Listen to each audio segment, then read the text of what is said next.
মৌসুমী kitchen ব্লগে সবাইকে স্বাগতম। আসসালামু আলাইকুম। সবাই কেমন আছেন? আশা করি সবাই ভালো আছেন। তো আমি আজকে আপনাদের মাঝে শেয়ার করব পিনাট বার। তো অতি সহজে অল্প কিছু উপকরণ দিয়ে এই পিনাট বার তৈরি করা যায়। তাহলে দেরি কেন, চলুন দেখে আসি কিভাবে এই পিনাট বারটি আমি তৈরি করেছি। তো প্রথমে আমি একটি প্যান নিয়েছি। প্যানের মধ্যে এখন আমি পরিমাপ অনুযায়ী পানি আর চিনি অ্যাড করে দিব। তো আপনি বাদাম যতটুকু নেবেন তার পরিমাপ অনুযায়ী আপনি পানি আর চিনিটা অ্যাড করে দিবেন। তো আমি যতটুকু বাদাম নিয়েছি সেই বাদামের পরিমাপ অনুযায়ী এখানে আমি পানি আর চিনিটা অ্যাড করে দিয়েছি। তো আমি এটা অনবরত নেড়ে একটা ঘনত্ব আকার তৈরি করে নিয়েছি। দেখতে পাচ্ছেন কত সুন্দর ঘন হয়ে গিয়েছে। তার মানে আমার এই শিরাটা তৈরি হয়ে গিয়েছে। তো আমি বাদামটা এখন অ্যাড করে দিচ্ছি।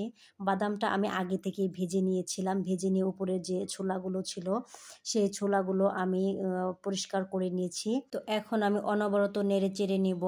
তো আমার অলমোস্ট এটা হয়ে গিয়েছে। তো আমি যেই পাত্রে এখন আমি এই পিনাটগুলো ঢেলে নিব সেই পাত্রটা আগে থেকে আমি তেল ব্রাশ করে নিয়েছি যাতে পরবর্তীতে অতি সহজে এই পিনাট বারগুলো উঠে যায়। তো যাই হোক, তো আমি এখানে এখন পিনাট বারগুলো ঢেলে দিচ্ছি। দিয়ে এখানে এখন আমি ঠান্ডা করে নিয়ে সুন্দর ছোট ছোট শেপ আকারে কেটে নিব। তো এই তো আমার সবগুলো অলমোস্ট ঢালা হয়ে গিয়েছে। তো এখন আমি স্প্যাচুলারের সাহায্যে সুন্দর মতো আমি সমান করে দিব সবগুলো পিনাট। তো এই তো আমি এখন সমান করে দিচ্ছি। তো স্বাস্থ্যসম্মতভাবে আপনারা বাসায় এরকম করে বাচ্চাদের বানিয়ে দিতে পারেন, বাইরে থেকে না কিনে সবসময় সচরাচর। তো এই তো আমার দেখেন অলমোস্ট হয়ে গিয়েছে। এই তো এখন আমি এটা একটা নাইফের সাহায্যে তুলে নিচ্ছি। আগে থেকেই আমি সুন্দর করে ছোট ছোট শেপ আকারে দাগ কেটে নিয়েছিলাম। এখন আমি নাইফের সাহায্যে নিয়ে আমি সবগুলো পিনাট বার তুলে নেব।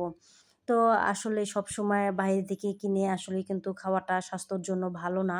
তো এজন্য আমি সচরাচর বাসায় কম বেশি নাস্তা তৈরি করে থাকি। তো বাচ্চারাও এটা অনেক পছন্দ করে, তাছাড়া আমারও অনেক ভালো লাগে, এজন্য বাসায় বানিয়ে ফেললাম।